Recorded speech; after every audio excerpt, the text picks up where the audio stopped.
शुरू। हेलो बच्चों, स्वागत है आप सभी का आपके अपने YouTube चैनल सूत्रसार में। बच्चों, आज का जो हमारा दूसरा क्लास है उसमें हम क्लास 10th भूगोल का जो एक पार्ट दे चुके हैं, उसका अगला पार्ट आज हम शुरू करने जा रहे हैं। तो आप लोगों का एक बार फिर से बहुत बहुत स्वागत है।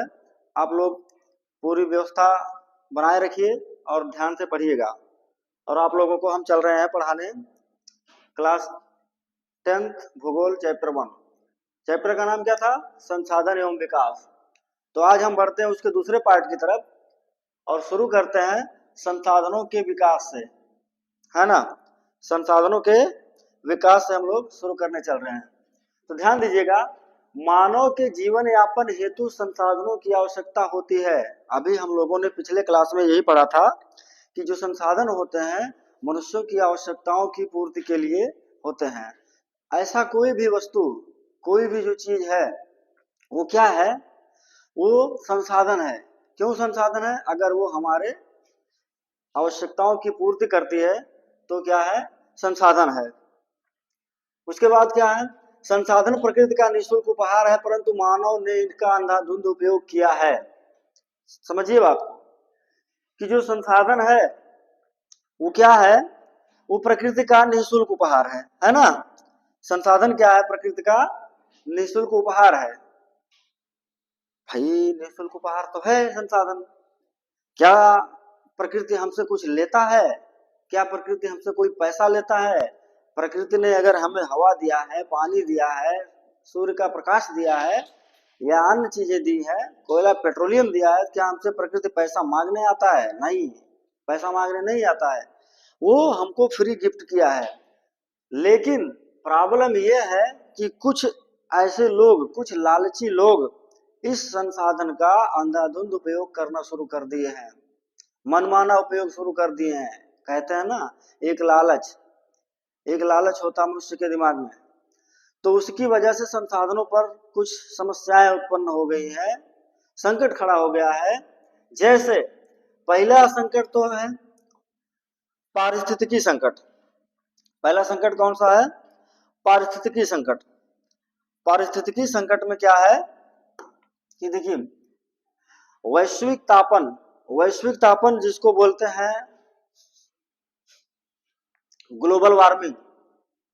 ग्लोबल वार्मिंग क्या है? इसका मतलब हमारी क्रियाओं के द्वारा, यानी कि मनुष्यों की क्रियाओं के द्वारा, तमाम ऐसी क्रियाएं मनुष्य करता है जिसमें प्लास्टिक जलाना होता है, प्रदूषण करना, फैक्ट्रियों का प्रदूषण, तमाम ऐसी क्रियाओं के द्वारा धरती के तापमान में वृद्धि हुई है, जिसको क्या कहते हैं? वैश्विक तापन कहते हैं। ओजोन परत का क्षरण। और हम सभी को पता है कि इससे वायुमंडल में जो उपस्थित एक गैस है ओजोन, यानी कि O3, है ना, इसका क्षरण, यानी कि ये परत कमजोर होती जा रही है। अब इसका काम क्या है? क्षरण होने से क्या मतलब है? असल में धरती में के ऊपर वायुमंडल में जो समताप मंडल है ना, समताप मंडल, उसी में आपकी जो ओजोन गैस पाई जाती है। तो सूर्य की तरफ से आने वाली पराबैंगनी किरणें जो होती हैं, सूर्य की तरफ से आने वाली जो पराबैंगनी किरणें होती हैं, उन किरणों, है ना, जैसे मान लो ये हमारा सूर्य है, ये हमारी धरती है, ये मान लो हमारी धरती है ना। तो यहां से जो किरणें आती हैं, पराबैंगनी किरणें, अल्ट्रावायलेट रे, ये बड़ी जबरदस्त तरीके से आती हैं। इसलिए आती हैं कि चलो भाई, धरती को क्या करते हैं? जला के खाक कर देते हैं। पल भर में धरती को मार जला वला के एकदम बिल्कुल खत्म कर देंगे। लेकिन इधर वायुमंडल में उपस्थित O3, है ना, वायुमंडल में उपस्थित O3 क्या करता है कि इंतजार करता कि आ जाओ आ जाओ आ जाओ। जब पहुंचती है अल्ट्रावायलेट रे, यानी कि सूर्य की पराबैंगनी किरणें, तो O3 यानी ओजोन क्या करती है? उसको तुरंत वापस भेजती कि जाओ, धरती पे नहीं आना है, तुमको धरती जलाने के लिए नहीं आना है। तो ये क्या करता है? पृथ्वी का सुरक्षा कवच है। जो O3 है, यानी कि जो ओजोन है, ये धरती का क्या है? एक सुरक्षा कवच है और धरती को रक्षा करता है, बचा लेता है सूर्य की पराबैंगनी किरणों से। तो इस O3, यानी कि जो धरती के लिए एक टॉनिक का काम करता है, वरदान का काम करता है, इसका भी क्षरण हो जाता है। ये भी कमजोर हो जाती है, टूट फूट जाती है। इसके बाद पर्यावरण प्रदूषण की बात तो हमने किया है, पर्यावरण प्रदूषण भी हो जाता है, यानी कि मनुष्य के द्वारा जो अंधाधुंध तरीके से प्रकृति का दोहन किया जा रहा है, संसाधनों का दुरुपयोग किया जा रहा है अपनी लालच को पूरा करने के लिए, इन सभी की वजह से ये सारी प्रॉब्लम आ रही है। पर्यावरण प्रदूषण हो रहा है, वैश्विक तापमान बढ़ रहा है उसकी वजह से, और सबसे बड़ी बात की ओजोन जो कि धरती का सुरक्षा कवच है, ये भी क्षरण हो रहा है। आइए बढ़ते हैं एक चीज और, भूमि निम्नीकरण। अब भूमि निम्नीकरण क्या है? भूमि निम्नीकरण यानी कि सोइल डिग्रेडेशन। मतलब ये होता है कि जो भूमि होती है उसकी क्वालिटी में कमी आ जाना। अभी जो जमीन है हमको विविध प्रकार की फसलें देती है, विविध प्रकार का हम उससे लाभ लेते हैं, लेकिन क्या है ना कि संसाधनों के अत्यधिक उपयोग या प्रयोग के नाते भूमि निम्नीकरण का भी प्रॉब्लम शुरू हो जाता है। आपने कभी देखा होगा कि तमाम ऐसी मिट्टियां जहां पर जल धारण की क्षमता अधिक होती थी, एक बार सिंचाई कर देने के बाद बहुत दिनों तक या कई दिनों तक नमी बनी रहती थी। अभी क्या वर्तमान समय में है? वर्तमान समय में ये देखने को मिल रहा है कि भी आप शाम को खेत की सिंचाई करके आते हैं, दूसरे दिन क्या होता है, खेतों से धूल उड़ने लगती है। हल्की सी आंधी आती है तो हर जगह से धूल ही धूल उड़ने लगती है। रीजन क्या है? रीजन यही है कि जो मृदा है, जो भूमि है, वो एकदम बिल्कुल कमजोर हो गई है, एक तरह से रेगिस्तान में धीरे धीरे धरती बदल रही है। रीजन क्या है? उसके पीछे सब मानव की क्रियाएं ही हैं। पहले इतना नहीं होता था, पहले इतना धूल नहीं उड़ता था, है ना? तो ये सारी चीजें क्या है? प्रदूषण का परिणाम है। प्रदूषण क्या किसका परिणाम है? संसाधनों के अत्यधिक उपयोग से और मानवीय क्रियाओं का परिणाम है। आइए सामाजिक विभाजन, समाज का नहीं सामाजिक, है ना? सामाजिक विभाजन, सामाजिक विभाजन की बात कर लें तो देखिए संसाधन जो है आज की डेट में सबके पास उचित ढंग से वितरित नहीं है। आज देखा जाए तो कुछ लोगों के हाथों में जो ज्यादा से ज्यादा संसाधन है वो सिमट के रह गया है। कुछ लोगों के पास अत्यधिक संसाधन हो गया, कुछ लोगों के पास संसाधन बिल्कुल नहीं है, संसाधन विहीन है। किसी के पास बहुत ज्यादा, जैसे खेत की ही बात कर लीजिए, किसी के पास बहुत ज्यादा, किसी के पास बिल्कुल कम है। अन्य चीजों की बात कर लीजिए, पेड़ पौधे बाग बगीचों की बात कर लीजिए, या जो भी संसाधन मानवीय संसाधन मनुष्य द्वारा बनाए गए संसाधन है, मकान है, चीजें हैं, मोटर है, कार है, क्या है? सबके पास बराबर थोड़ी है। तो क्या है? संसाधन कुछ ही हाथों में केंद्रित हो गया है। अब जब कुछ ही हाथों में केंद्रित हो गया है, सबके पास नहीं है संसाधन, तो प्रॉब्लम क्या हुआ कि समाज दो पार्ट में बंट गया भैया, एक अमीर और दूसरा गरीब। भाई जिसके पास ज्यादा संसाधन है वो अमीर है, जिसके पास कम संसाधन है वो गरीब हो गया है। ये प्रॉब्लम है। इसके अलावा देखिए पर्यावरण को क्षति,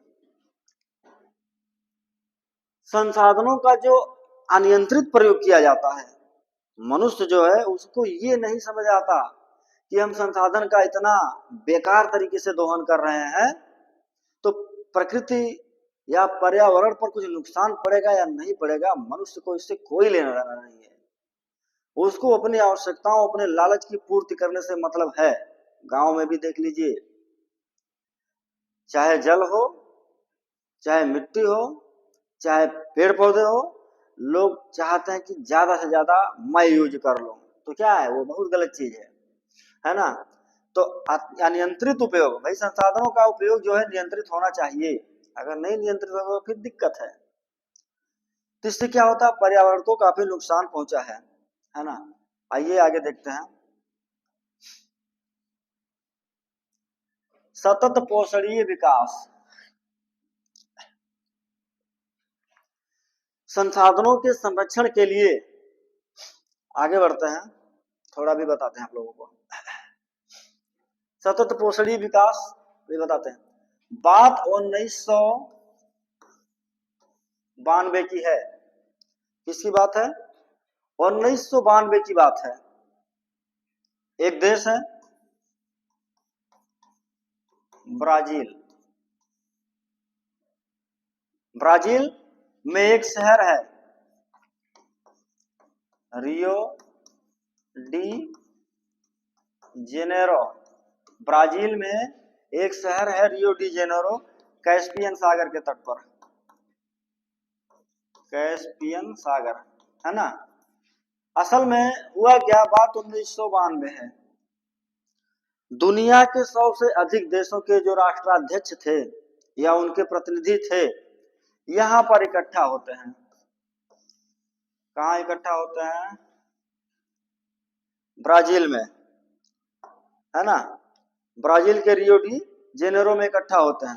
काहे इकट्ठा होते हैं? जो वैश्विक पर्यावरणीय या पारिस्थितिकी संकट है, जो मनुष्य खुदगर्ज हो गया है, प्रकृति से छेड़छाड़ कर रहा है और प्रकृति में, पर्यावरण में तमाम संकटों के लिए जिम्मेदार होता चला जा रहा है। इन सभी संकटों से उबरने के लिए बैठक होती है। कहाँ बैठक होती है? 1992 में ब्राजील में बैठक होती है। ब्राजील में कहाँ होती है? रियो डी जेनेरो में होती है। जैसे हमारे भारत के दिल्ली में, हमारे भारत के बेंगलुरु में, हमारे भारत के लखनऊ में, इसी तरह से, है ना। रियो डी जेनेरो में, कैस्पियन सागर के तट पर यहाँ पर शहर है। तो बैठक होती है इसी बात को लेकर, अभी भी जो मैंने बताया कि पर्यावरण में हुई क्षति के प्रति लोगों को आगाह करने के लिए, है ना।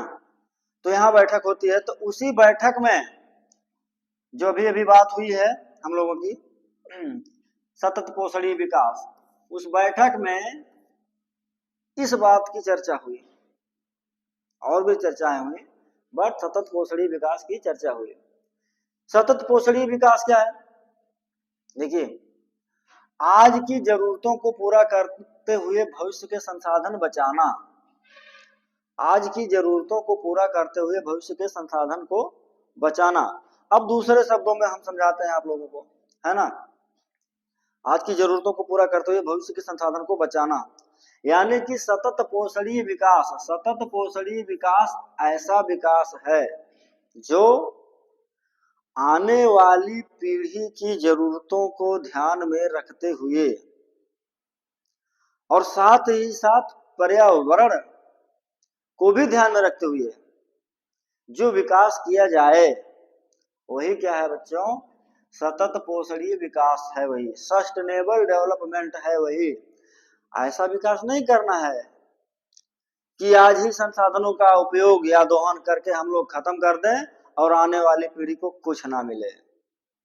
नहीं, जो संसाधन है जिस रूप में हमको प्राप्त हुए हैं, इसी रूप में हम आने वाली अगली पीढ़ी को सौंप दें, तभी सतत पोषणीय विकास है, नहीं तो नहीं। यानी संसाधनों का उचित तरीके से प्रयोग करेंगे, पर्यावरण की कीमत पर हम संसाधनों का प्रयोग नहीं करेंगे या विकास नहीं करेंगे कि विकास कर ले, पर्यावरण को एकदम बिल्कुल हमारे तहस नहस कर दें। ऐसा विकास नहीं हमको करना है ना। आने वाली पीढ़ी के विकास को ध्यान रखना पड़ेगा हमको। देखिए, पर्यावरण का संरक्षण भी करना है, स्वच्छ ऊर्जा का उपयोग, जैव विविधता को ध्यान में रखेंगे, पारिस्थितिकी का स्वास्थ्य रखेंगे, स्वास्थ्य का ध्यान रखेंगे, है ना। तो सतत पोषणीय विकास तभी हम लोग प्राप्त कर पाएंगे। इसके अलावा सामाजिक कल्याण, समानता, स्वास्थ्य, गुणवत्तापूर्ण शिक्षा, जिम्मेदार आर्थिक विकास। जिम्मेदार आर्थिक विकास, ऐसा आर्थिक विकास नहीं कि हमारे पर्यावरण तहस नहस ध्वस्त हो जाए और आर्थिक विकास कर ले, नहीं। जिम्मेदारी पूर्वक का मतलब यही है कि पर्यावरण की कीमत पर विकास ना हो, है ना। तब जाके हमारा संतुलित विकास होगा, है ना। और देखिए, असंतुलित विकास क्या है? असंतुलित विकास का मतलब बिल्कुल पर्यावरण एकदम गंदा कर डालें, पर्यावरण को मारे रहने लायक ना रह जाए, है ना, वो असंतुलित विकास है। जबकि संतुलित विकास क्या है? हमारा विकास भी हो जाए, हमको संसाधन भी प्राप्त हो जाए, हमारी जरूरतें भी पूरी हो जाए और पर्यावरण को कोई नुकसान भी ना हो। वो क्या होता है? आपका सतत पोषणीय विकास होता है। आइए आगे बढ़ते हैं, है ना। उसी क्रम में, सतत पोषणीय विकास के क्रम में यही बात हुई थी ना, 1992 की बात हुई थी, रियो डी जेनेरो की बात हुई थी। यहां पर जो सम्मेलन हुआ उस सम्मेलन का नाम क्या था? पृथ्वी सम्मेलन। अच्छा, पृथ्वी सम्मेलन का है नाम था, याद रखिएगा, आराम से समझिएगा। जो बैठक 1992 में ब्राजील के रियो डी जेनेरो में हुआ, सतत पोषणीय विकास को भी अपनाया गया, सतत पोषणीय विकास की चर्चाएं भी हुई, उस सम्मेलन को क्या कहा गया? पृथ्वी सम्मेलन कहा गया, है ना। इसमें सभी राष्ट्रों के द्वारा जो 100 राष्ट्राध्यक्ष या इनके प्रतिनिधि इकट्ठा हुए थे, उन सभी के द्वारा वैश्विक स्तर पर सहयोग, है ना, वैश्विक स्तर पर क्या की गई? सहयोग की बात की गई कि भैया सभी लोग प्रकृति की सुरक्षा के लिए, पर्यावरण को बचाने के लिए, संसाधनों का उपयोग सही ढंग से करने के लिए वैश्विक सहयोग करना बड़ा जरूरी है। सहयोग नहीं करेंगे तो एक देश ज्यादा विकास कर लेगा, पर्यावरण को नुकसान पहुंचाएगा, विकास तो ज्यादा कर लेगा एक देश, लेकिन उसके द्वारा जो पर्यावरण को नुकसान किया जाएगा उसका परिणाम पूरी दुनिया को भुगतना पड़ेगा। जैसे चाइना को देख लो, अमेरिका को देख लो, ये दोनों क्या है? कार्बन उत्सर्जन में बहुत आगे हैं, सबसे आगे यही लोग हैं। कार्बन का उत्सर्जन ज्यादा कर रहे हैं, इससे क्या है? उनके यहाँ फैक्ट्रियां उट्रियां बहुत चला रहे हैं, विकास बड़ी तेजी से वे लोग कर रहे हैं, उनका तो विकास हो रहा है, लेकिन उनके द्वारा उत्सर्जित कार्बन से जो धरती को नुकसान हो रहा है, क्या इस नुकसान को वही लोग झेलेंगे? बिल्कुल नहीं। उसके द्वारा हुए नुकसान को पूरी दुनिया झेलेगी, हम लोग भी झेलेंगे। तो इस तरह से क्या करना है? ऐसा कुछ ना किया जाए, वैश्विक सहयोग किया जाए, सभी लोग आपस में मिल मिलाकर विकास कार्यों को करें। मुख्य उद्देश्य क्या था? अभी भी बताया, सतत पोषणीय विकास हो गया, सहनशील विकास का संतुलन, माने संतुलित विकास किया जाए।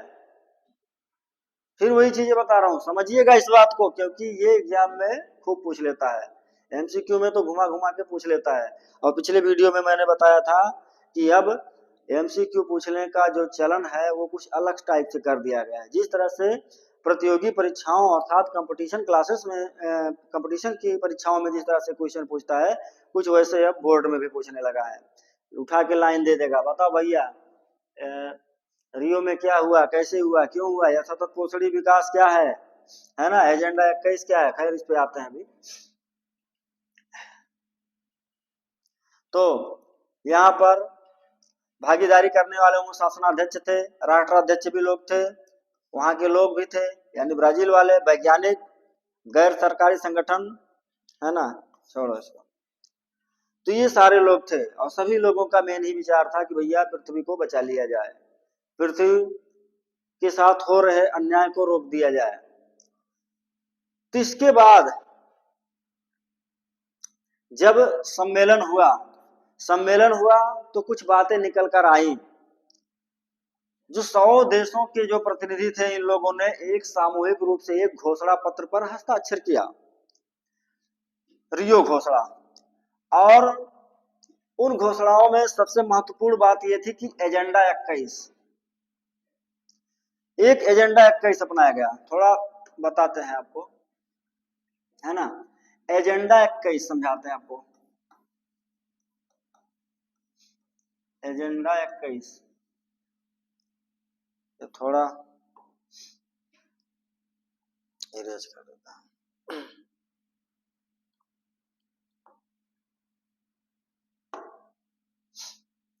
समझिए क्या है एजेंडा 21, है ना। एजेंडा 21 क्या है? इस रियो में, रियो डी जेनेरो में अभी जो 1992 की बात हुई है, परिणाम स्वरूप क्या किया गया? एजेंडा 21, है ना, एजेंडा 21 को अपनाया गया। एजेंडा 21 का है कि हम लोग जो चल रहे हैं 21वीं शताब्दी में, 21वीं शताब्दी का मतलब क्या है समझिए, जैसे अभी 2026 चल रहा है, कभी 2027 आएगा, कभी 2028 आएगा, कभी 2029, इसी तरह से कभी 2099 आएगा। जब 2099 आएगा उसके बाद 2100 आएगा, अर्थात 2100 आएगा। 2100 माने 21वीं शताब्दी में चले जाएंगे। तो 21वीं शताब्दी में हमारा क्या रहेगा,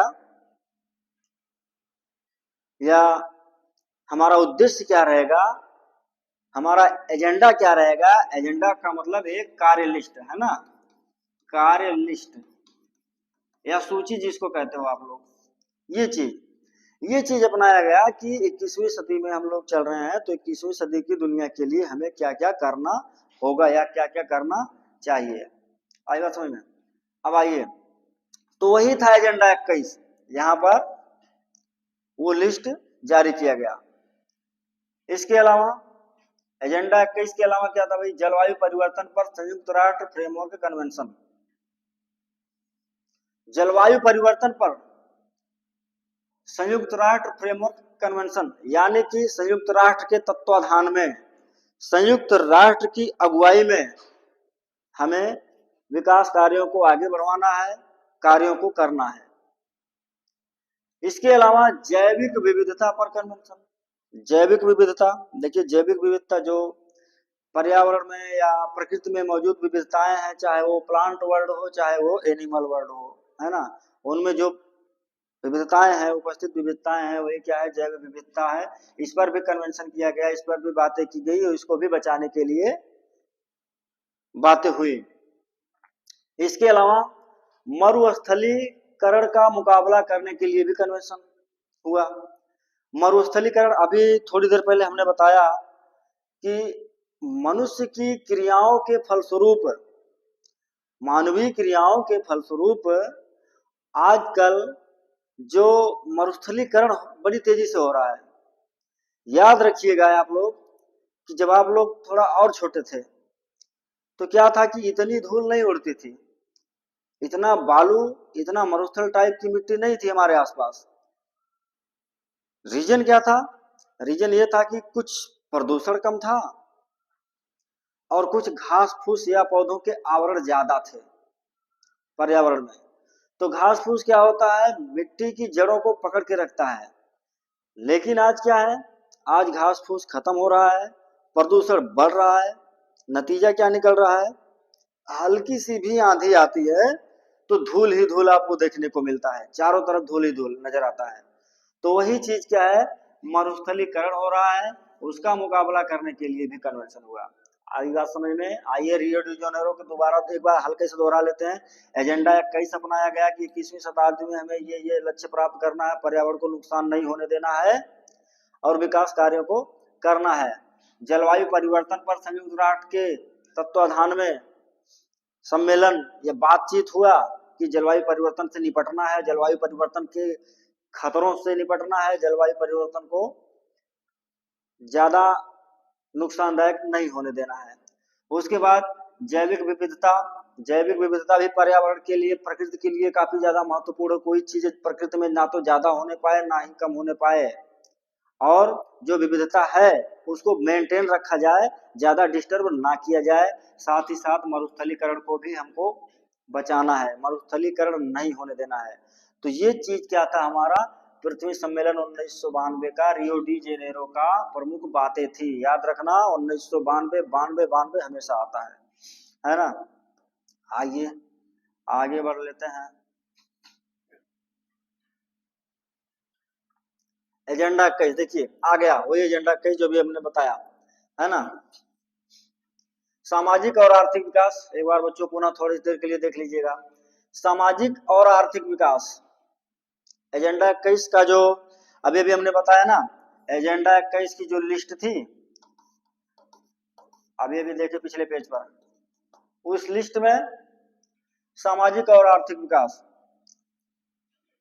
हम लोगों का, मनुष्य का सामाजिक विकास हो, समाज का विकास हो, साथ ही साथ आर्थिक विकास, यानी कि आपको रोजी रोजगार भी प्राप्त हो, आपकी जीवन शैली में सुधार आए, यानी लाइफ स्टाइल आपकी बेहतरीन हो और सभी लोग सम्मान पूर्वक जीवन जिए। इसमें गरीबी का उन्मूलन करना, स्वास्थ्य सेवा, शिक्षा, समानता। सबसे बड़ी बात, गरीबी ना रह जाए।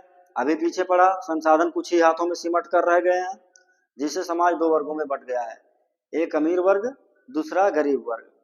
तो एजेंडा 21 में ये अपनाया गया कि गरीबी का भी उन्मूलन किया जाए। बिना गरीबी के उन्मूलन के, बिना गरीबी भगाए कहीं विकास नहीं हो सकता। और गरीबी भगाने के लिए आपको रोजगार, शिक्षा, स्वास्थ्य, है ना, इन सभी पर काम करना है। लेकिन ऐसा काम नहीं करना है जिससे कि क्या है, पर्यावरण को नुकसान पहुंचे। स्वास्थ्य सेवाएं, सभी लोगों को उचित स्वास्थ्य सेवाएं उपलब्ध करवाना भी जरूरी है। अगर आप बीमार रहेंगे तो पढ़ भी नहीं पाएंगे, रोज बीमार परेशान रहेंगे तो अपने कार्यों को भी नहीं कर पाएंगे। एक स्वस्थ व्यक्ति ज्यादा उपयोगी होता है समाज के लिए और देश के लिए। रोज बीमार रहेगा, रोज कोई ना कोई प्रॉब्लम रहेगी तो वो कुछ नहीं कर पाएगा देश के लिए, पढ़ भी नहीं पाएगा। शिक्षा, अगर व्यक्ति शिक्षित रहेंगे तो ज्यादा योगदान देंगे, ज्यादा प्रोडक्टिव हो सकते हैं देश के लिए। अशिक्षित रहेंगे तो इधर उधर घूमेंगे, फालतू की चीजें करेंगे, है ना। समानता, और सबसे महत्वपूर्ण चीज है कि समानता, कोई छोटा नहीं, कोई बड़ा नहीं, कोई ऊंच नीच नहीं, कोई गरीब अमीर नहीं, सभी लोगों को समानता का दर्जा देना। सस्टेनेबल डेवलपमेंट तो अभी भी बताया हमने, विभिन्न वर्गों की भागीदारी। सस्टेनेबल डेवलपमेंट वही सतत पोषणी विकास या धारणीय विकास जिसको कहते हैं। विभिन्न वर्गों की भागीदारी, देखिए अगर कोई कार्य कर रहे हैं और उसमें कुछ वर्गों को साथ लिया जाए, कुछ वर्गों को बिल्कुल भी पूछा ना जाए, तो ये गलत है, विद्रोह होने की संभावना रहती है इससे। आपके यहाँ ही देख लीजिए, आपको ना पूछा जाए किसी कार्य में कितना लगेगा, कैसा लगेगा, बहुत बुरा लगेगा, है ना। तो महिलाओं का सशक्तिकरण, देखिए किसी भी समाज में लिखने में काम आएगा, ध्यान से अगर सुनेंगे आप लोग, दिमाग में अगर बातें आ जाएंगी तो आप लिख सकते हैं, थोड़ी सी तैयारी भी कर लेंगे, नहीं टाइम पाएंगे तो भी आप लिखने को तो लिख ही ले जाएंगे। अगर बातें समझ में आई रहेंगी तो अपने विवेक से लिख ले जाएंगे, बातें नहीं समझ में आएंगी तो फिर इधर उधर देखेंगे, नहीं लिख पाएंगे। महिलाओं का सशक्तिकरण, देखिए किसी भी समाज में अगर महिलाएं सशक्त नहीं है, महिलाओं का सम्मान नहीं है, तो वो समाज डेवलप नहीं कर सकता, किसी भी कीमत पर डेवलप नहीं कर सकता। कोई भी समाज आज ही देख लीजिए, जिन समाज में महिलाओं को पर्याप्त या बराबर अधिकार नहीं है, उनका सम्मान नहीं है, तो वहां उनका विकास बिल्कुल नहीं है। कहीं भी देख लीजिए, दाएं बाएं देख लीजिए, कहीं भी कोई भी समाज हो। स्थानीय अफसरों की भूमिका समझिए, विकास के लिए अफसर भी जिम्मेदार होते हैं। काहे जिम्मेदार होते हैं, देखिएगा आज की डेट में देखा जाए तो ज्यादातर अफसर घूसखोर होते हैं, एकदम दुष्ट होते हैं, अव्वल दर्जे के दुष्ट होते हैं। इनका काम क्या होता है, ज्यादातर लोग ये चाहते हैं कि बस किसी तरह से झोला भर लें, किसी भी तरह से कमाई कर लें। सरकारों के द्वारा बहुत सारी विकास योजनाएं क्रियान्वित की जाती हैं, भेजी जाती हैं जनता तक, लेकिन बीच के जो अफसर होते हैं और कुछ नेता होते हैं, कुछ अफसर होते हैं, ये क्या करते हैं कि उस कार्य योजना को बीच में ही खत्म कर लेते हैं, कोई किसी को पता ही नहीं चलता क्या आया था हमारे लिए, क्या चला गया।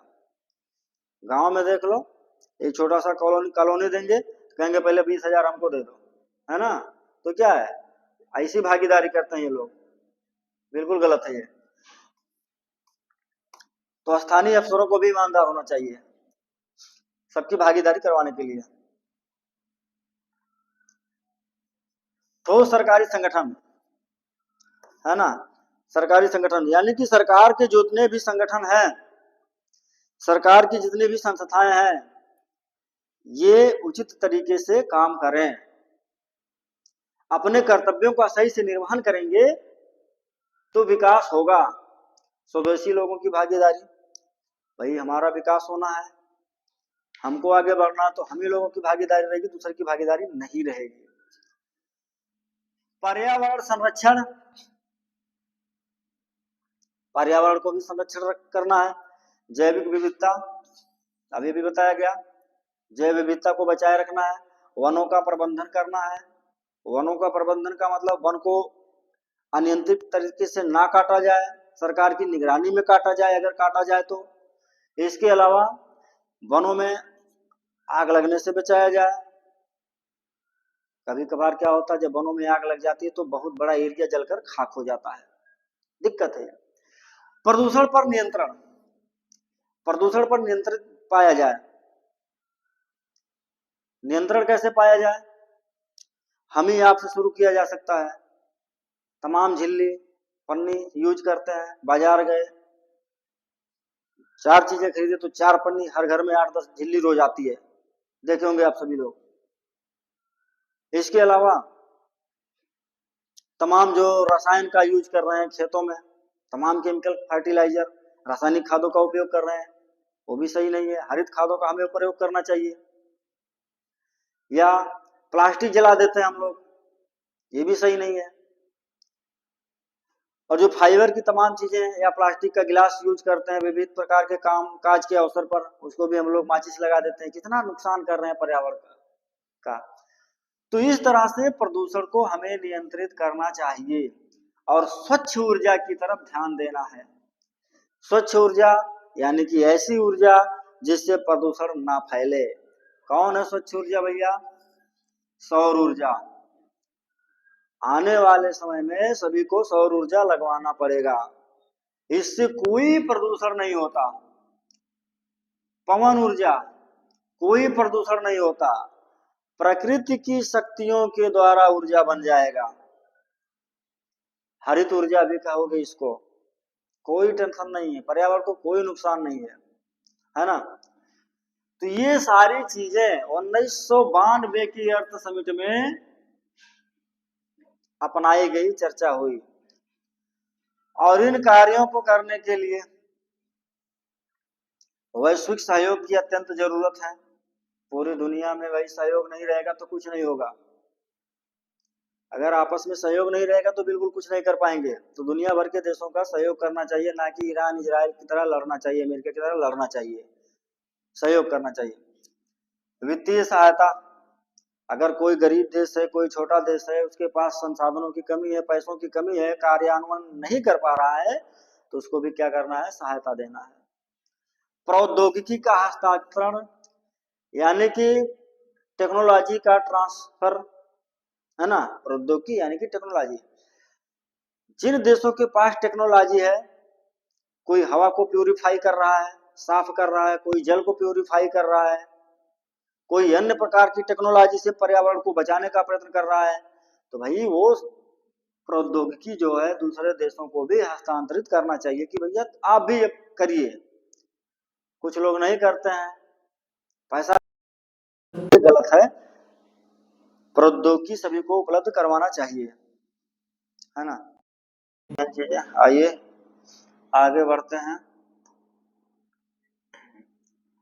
अगली हेडिंग, हम लोग अगली हेडिंग पे आ गए, है ना। संसाधन नियोजन। संसाधन नियोजन, संसाधन नियोजन क्या है? नियोजन किसी भी चीज का नियोजन, चाहे संसाधन हो चाहे कुछ भी हो।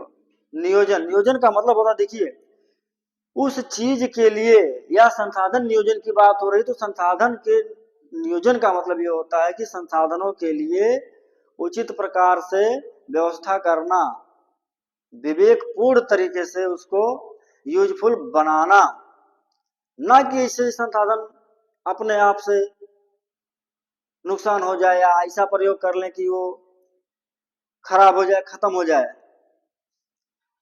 कहने का मतलब, नियोजन का मतलब ये है कि संसाधन को इस तरीके से व्यवस्थित कर देना कि सतत प्रयोग कर सके हम उसका, है ना, वही संसाधन नियोजन होगा। विवेकपूर्ण और उचित उपयोग हेतु नियोजन अत्यंत आवश्यक है। संसाधनों का नियोजन अत्यंत आवश्यक है। जैसे भी आप लोगों ने देखा होगा कि गांव-गांव में पाइप्स के द्वारा सरकार जो है हर घर पर जल पहुंचा रही है। वो क्या कर रही है? यही संसाधन का नियोजन है क्योंकि भविष्य में जब भूजल स्तर जो भूजल स्तर है बिल्कुल नीचे चला जा रहा है, तो आने वाले टाइम में पानी की किल्लत होनी तय है। अब कुछ लोग कहेंगे पानी तो बहुत है, देखिए पानी बहुत है, धरती पे जितना पानी था उतना पानी, जितना था उतना है उतना रहेगा, लेकिन क्या है वो पानी अपना स्थान बदल लेगा, अपना फॉर्म चेंज कर लेगा। आज यहाँ से गायब हो जाएगा, धरती से गायब हो जाएगा, तो यहाँ से तो गायब हो जाएगा लेकिन कहीं बढ़ जाएगा। कहाँ बढ़ जाएगा? समुद्र में बढ़ जाएगा या कहीं और बढ़ जाएगा, यहाँ नहीं रह पाएगा। तो कहने का मतलब ये है कि जो अभी भी सरकार के द्वारा हर घर जल पहुंचाया जा रहा पाइप के द्वारा, वो भी नियोजन है एक प्रकार का। जब जरूरत पड़ेगी तो उस पाइप के माध्यम से जल की सप्लाई किया जाएगा। और हमारे देश में संसाधन नियोजन बहुत ज्यादा महत्वपूर्ण है। हमारे देश में संसाधन की पर्याप्त उपलब्धता है, संसाधनों की कोई कमी नहीं है। बस जरूरत तो यह है कि संसाधनों को उचित ढंग से नियोजित तरीके से प्रयोग करने की बात है। रीजन क्या है? हमारे यहाँ एक तरफ संसाधनों की प्रचुरता है यानी कि बहुलता है, परंतु दूसरी तरफ कुछ क्षेत्र ऐसे भी हैं जहां संसाधन नाम मात्र के हैं, है ना। कुछ क्षेत्र ऐसे हैं जहां संसाधन नाम मात्र के हैं। जैसे देखिए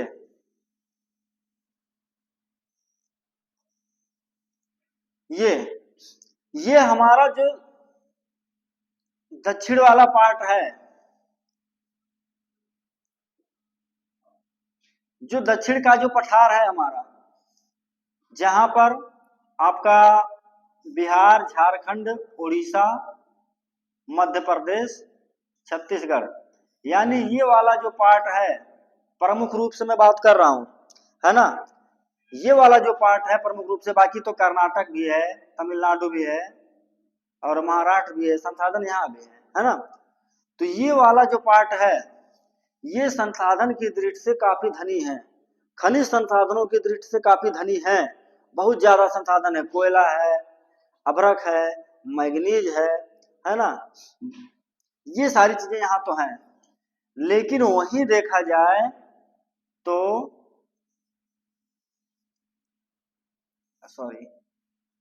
वहीं देखा जाए तो जो उत्तर प्रदेश है, जो गुजरात है, यहाँ पर ये संसाधन बिल्कुल कम है। कम क्या, बिल्कुल ना के बराबर है।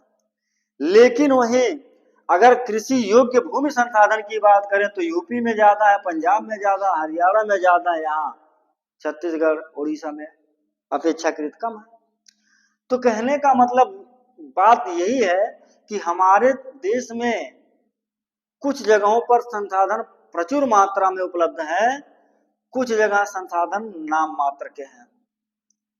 और जब कहीं पर संसाधन बहुत ज्यादा है, कहीं पर संसाधन नाम मात्र के हैं, तो इसलिए संसाधन नियोजन की आवश्यकता होती है, विवेकपूर्ण उपयोग की आवश्यकता होती है, संसाधनों का बंदोबस्त करने की आवश्यकता होती है, जिससे क्या है कि संसाधन हमको उचित तरीके से प्राप्त हो सके, है ना।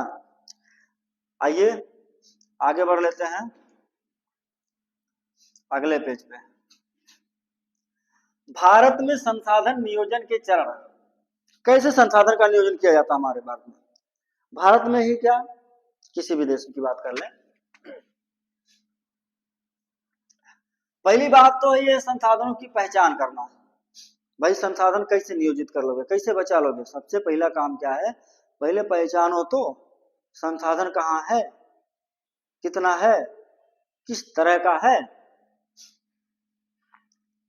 संसाधनों की पहचान कर उनकी तालिका बनाना, उनका लिस्ट बना देना, उनकी मैपिंग कर देना, उसके बाद उनका गुणात्मक और मात्रात्मक अनुमान लगाना।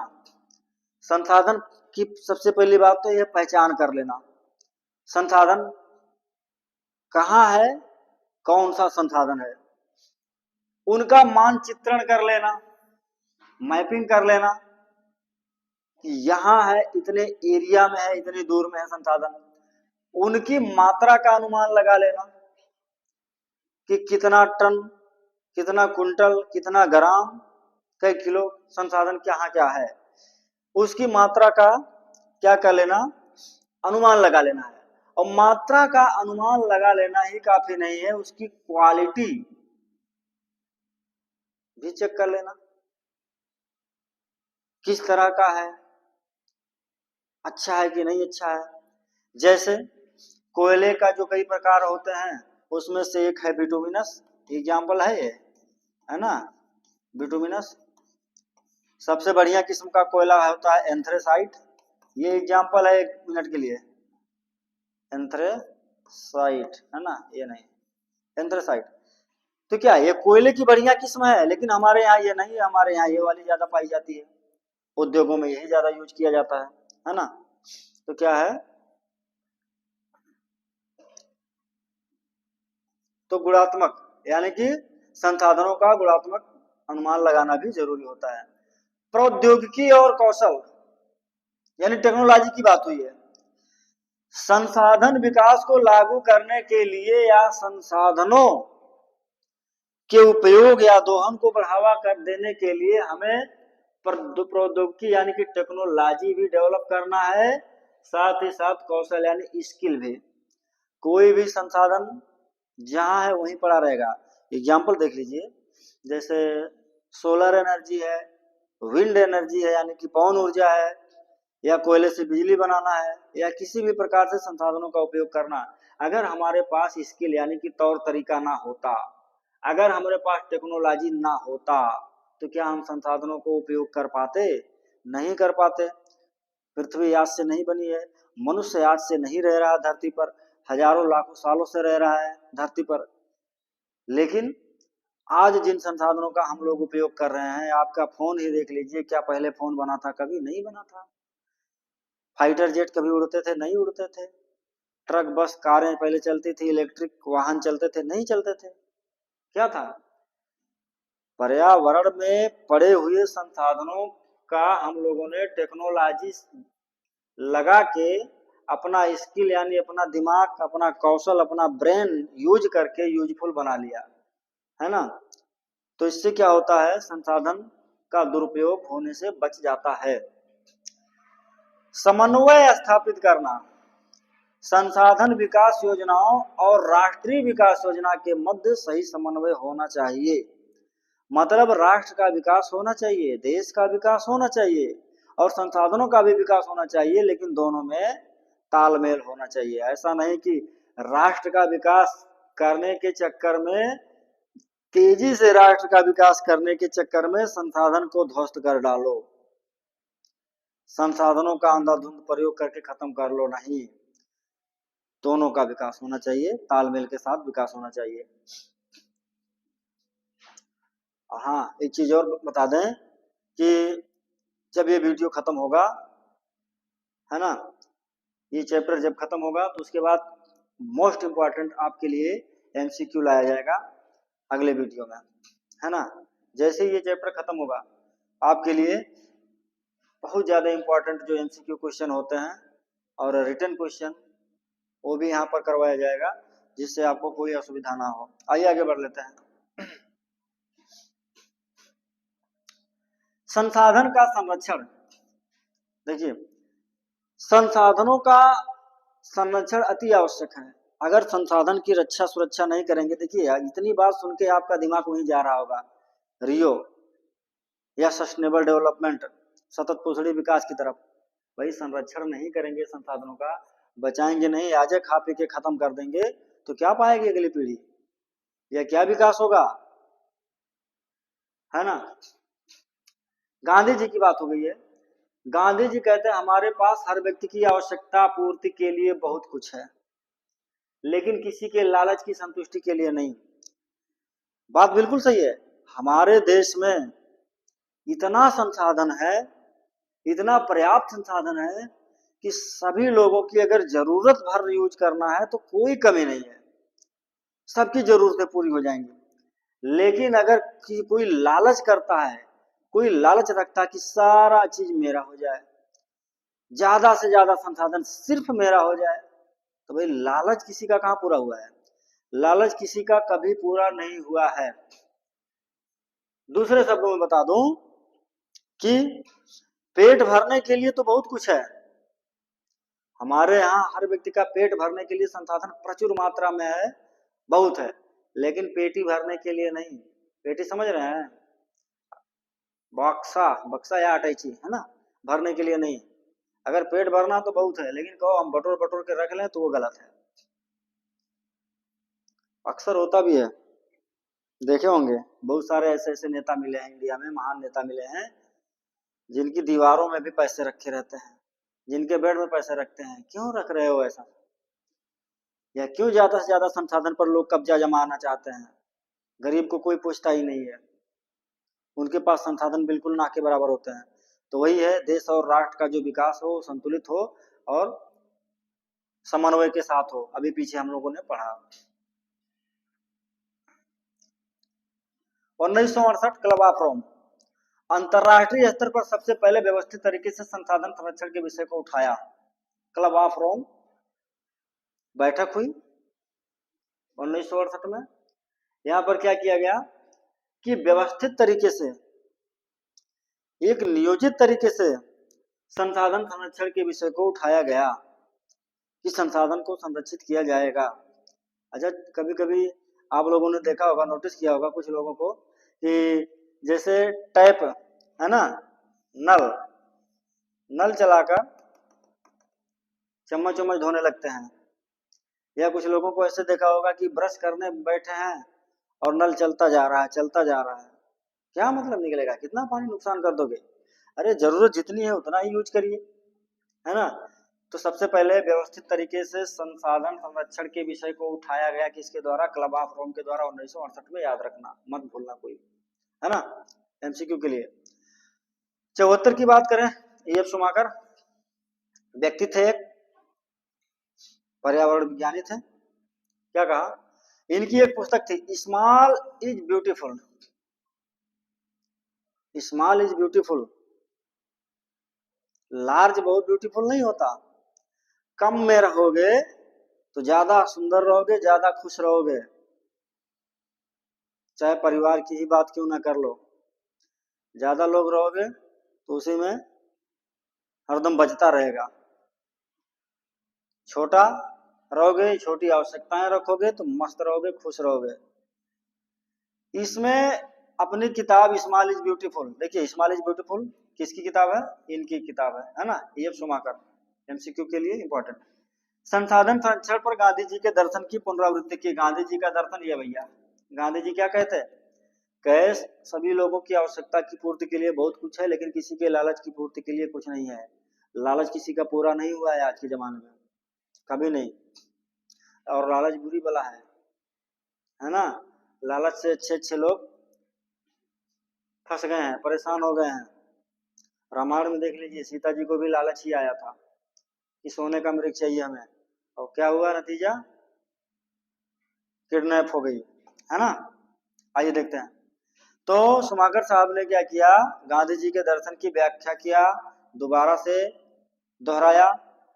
क्या था दर्शन गांधी जी का? कि सभी की आवश्यकता के लिए बहुत कुछ है, लेकिन किसी के लालच की पूर्ति के लिए कुछ नहीं है ना। आइए बढ़ते हैं आगे की तरफ। नेक्स्ट हेडिंग हमारा होता है भू संसाधन। भू, धरती, पृथ्वी। याद रखिएगा, हम मनुष्यों का कोई भी ऐसा काम नहीं है जो भू यानी पृथ्वी के बिना हो। सारे काम आपके, नहाना, धोना, उठना, बैठना, खेती बाड़ी करना, रोड हाईवे बनाना, बिल्डिंग बनाना, शहर बसाना, सब कुछ धरती पे।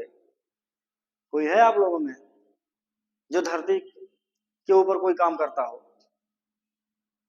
आकाश में जाके रहता हो, आकाश में जाके नहाता धोता हो ना? तो भू हमारे लिए बड़ा इंपॉर्टेंट है, तो हमें भू संसाधन पढ़ना है। देखिएगा, इंडिया में 43% मैदान है। उत्तर प्रदेश, बिहार, पश्चिम बंगाल, हरियाणा, पंजाब क्या है? मैदानी भाग है इधर। तो क्या है कि 43% हमारे यहाँ मैदान है, 27% पठार है। देखिए, अगर इन छोटे से मैप में देख लें तो जो हमारा मैदान है, ये जो गंगा नदी है, इधर से ब्रह्मपुत्र जी आए हैं और इधर से सिंधु जी, और गंगा और उसकी सहायक नदियां यमुना है ना। तो ये वाला पार्ट हमारे देश में जितना है कुछ इधर, तो ये क्या है, मैदान है। यही हमारा 43% वाला पार्ट है। पठार हमारा 27% है। 27% का मतलब ये जो दक्षिण वाला पार्ट है, जो एक त्रिभुजाकार आकृति बनता है और समुद्र के किनारे, ये अरब सागर की बात कर लो, चाहे आप बंगाल की खाड़ी की बात कर लो, तो चाहे इधर हिंद महासागर की बात कर लो, तो किनारे किनारे क्या है, समुद्र तटीय मैदान है। ये भी मैदान जाएगा 43% में। लेकिन जो ये त्रिभुजाकार आकृति बन रही है क्या होगा, ये हमारा 27% पठार है ना। अगर मैप अच्छे से दिमाग में फीड हो जाएगा तो जो 10 नंबर का मानचित्र आता है एग्जाम में, वो आपका बेहतरीन हो जाएगा, है ना। तो ध्यान से देखिएगा। फिर पर्वत की बात कर ले, 30% हमारे यहाँ पर्वत है। पर्वत कहाँ भाई, हिमालय वाले पार्ट में पर्वत है। लो, हिमालय वाला पार्ट हिमालय तो ही है, थोड़ा नेपाल में इधर हो गया है, लेकिन ये क्या हमारा पार्ट है हमारे देश का, ये % है।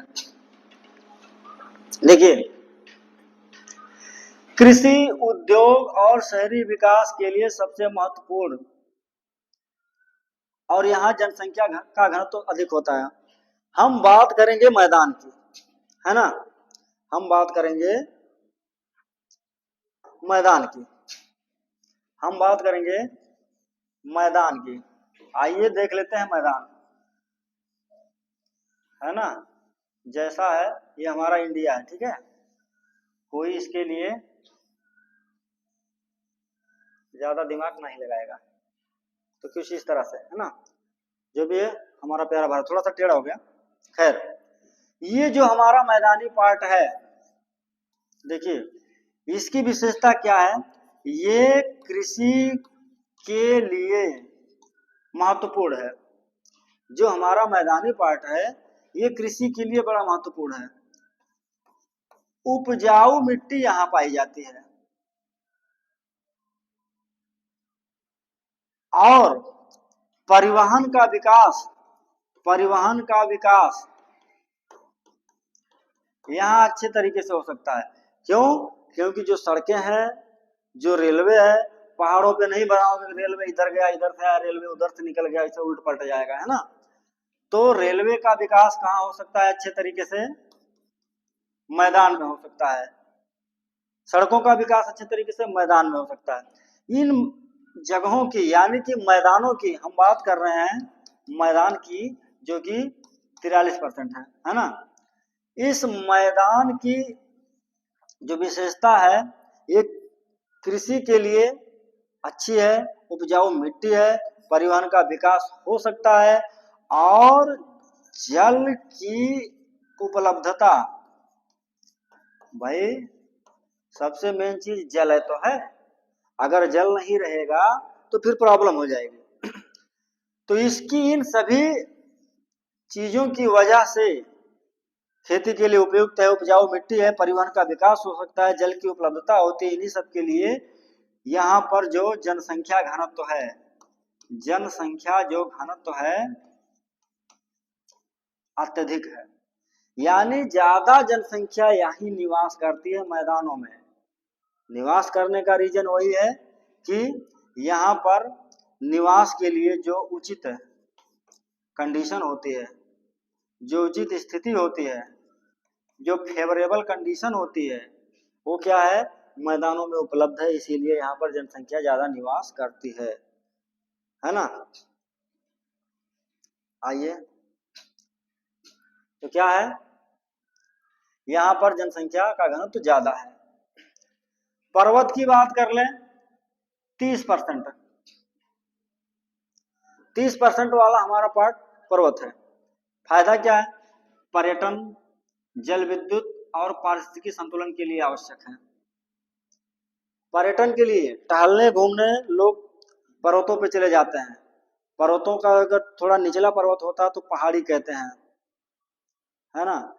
लोग चले जाते हैं, शिमला चले जाते हैं, मसूरी चले जाते हैं, दार्जिलिंग चले जाते हैं, नैनीताल चले जाते हैं, ऊटी चले जाते हैं, कोडई कनाल चले जाते हैं। तो क्या है ये? तो पर्यटन पर्यटन का विकास होता है, अर्थव्यवस्था को कुछ बल मिल जाता है, कमाई होती है लोगों की। जल विद्युत, पर्वतों से निकलने वाली नदियों से जल विद्युत बनाया जाता है। पारिस्थितिकी संतुलन के लिए भी पर्वत आवश्यक है। पारिस्थितिकी, आसपास का जो पर्यावरण है, जो पेड़ पौधे हैं, जो जीव जंतु हैं, जो आपस में क्रियाएं करते हैं, उसका भी संतुलन आवश्यक होता है। और पर्वतों पर वन भी पाए जाते हैं, जीव जंतु भी पाए जाते हैं, संतुलन बना रहता है। इसके बाद पठार की बात करेंगे। ये जो त्रिभुजाकार आकृति हमने बताया, ये जो त्रिभुज बताया हमने, दक्षिण में, भाई नीचे की तरफ क्या होता है? दक्षिण दिशा होती है। तो कितना है हमारा पठार जो है? 27% है। पठारों में खनिजों और जीवाश्म ईंधन का समृद्ध भंडार है। अभी अभी हमने बताया कि ये जो त्रिभुजाकार आकृति है, ये जो दक्षिण का पठार है, यहाँ पर प्रचुर मात्रा में खनिज पाए जाते हैं।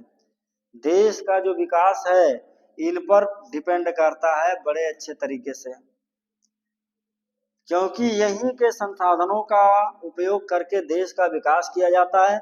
यही के संसाधन विभिन्न रास्तों से देश विदेश को निर्यात भी किया जाता है और विदेशी करेंसी प्राप्त की जाती है। ईंधन का, हाँ, जीवाश्म ईंधन का समृद्ध भंडार। कोयले की बात कर ले, जीवाश्म ईंधन में क्या आता है? कोयला आता है, पेट्रोलियम आता है।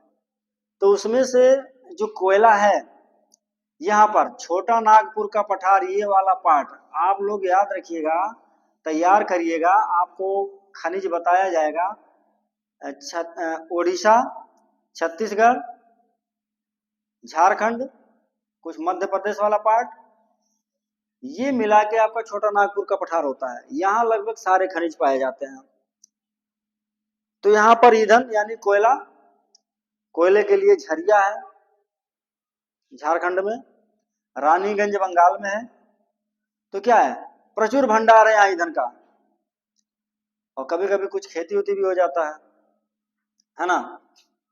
आइए आगे बढ़ लिया जाता है।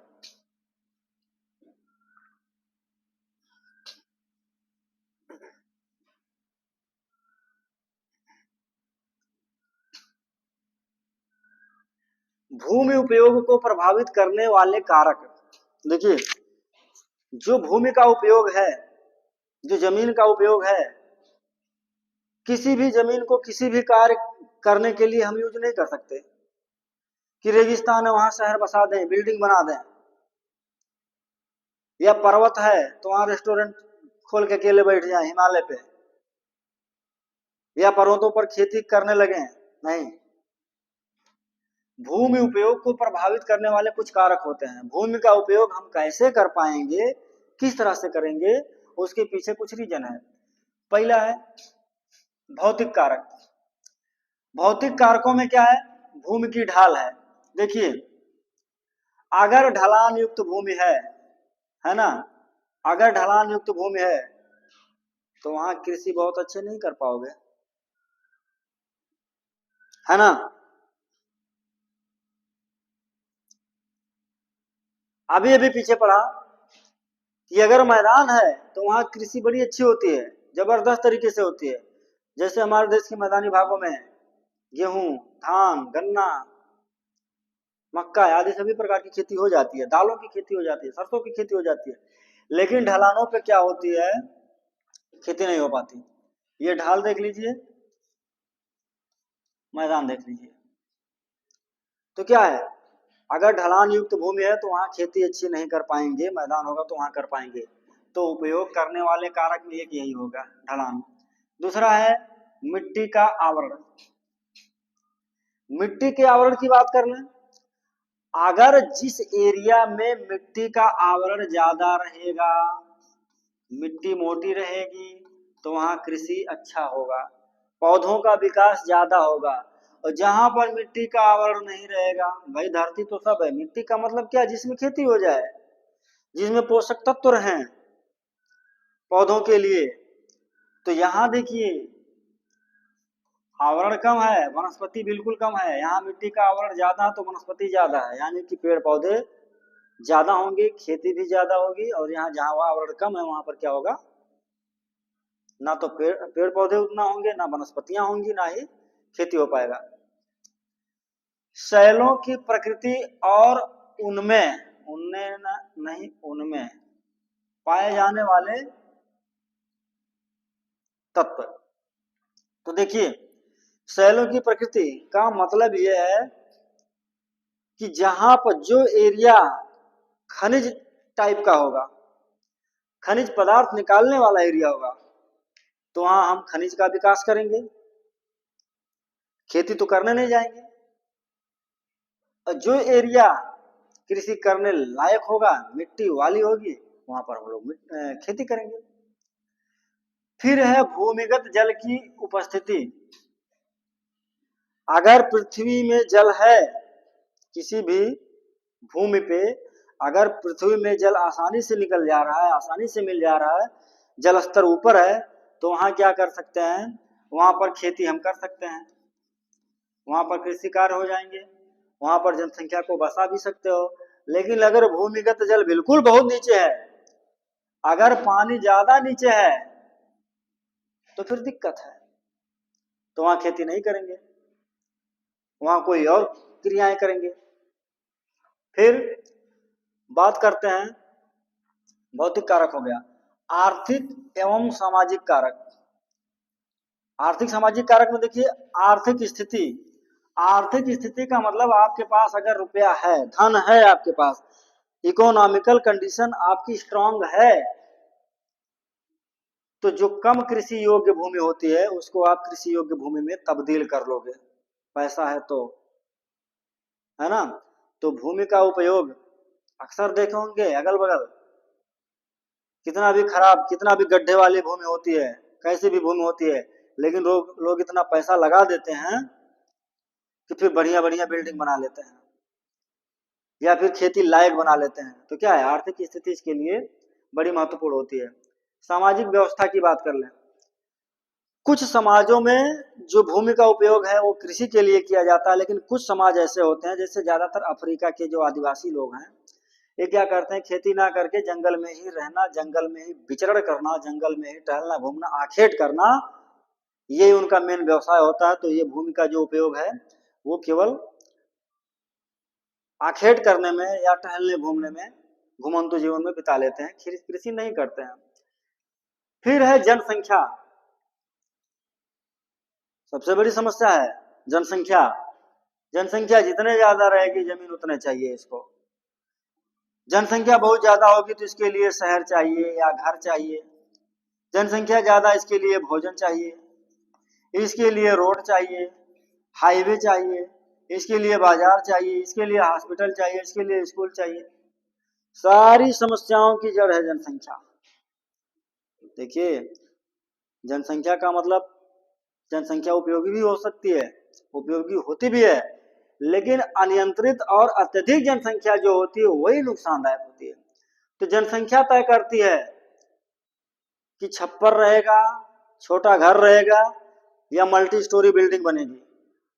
देख रहे हैं